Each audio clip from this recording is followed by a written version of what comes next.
مارچ کے ہی 8 تاریخ کو عالمی سطح پر خواتین کے حقوق کے نام سے منایا جاتا ہے۔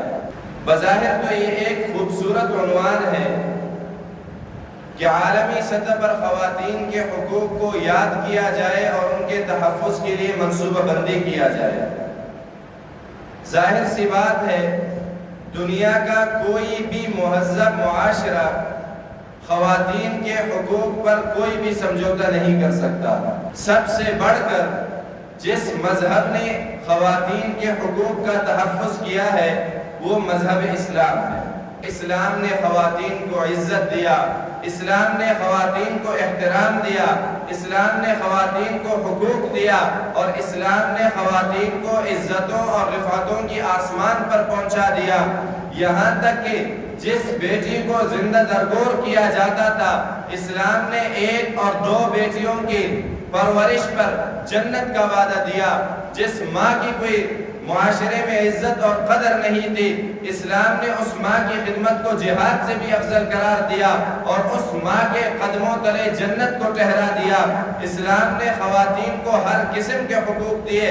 اگر خاتون بحیثیت بیوی کسی کے گھر میں زندگی گزار رہی ہے، وہاں پہ بھی اسلام نے اس کے حقوق کا تحفظ کیا۔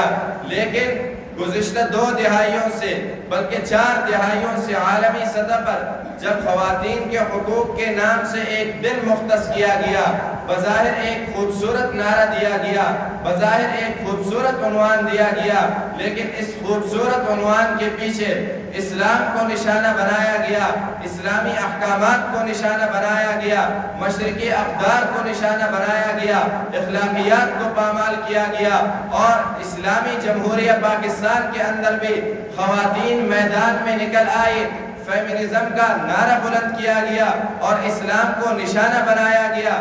ایسے نعرے میدان میں لگائے گئے کہ آج ایک مہذب مجلس کے اندر ان نعروں کا تصور کرنا بھی ہم جرم سمجھتے ہیں۔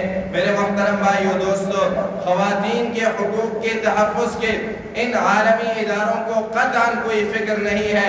ان کا اگر مسئلہ ہے تو اسلام سے مسئلہ ہے، ان کو اگر مسئلہ ہے تو اسلامی احکامات سے مسئلہ ہے، وگرنہ وہ بھی خواتین کو صرف اپنی حرص و ہوس کا نشانہ بنانے سے بڑھ کر اور کچھ نہیں سمجھتے۔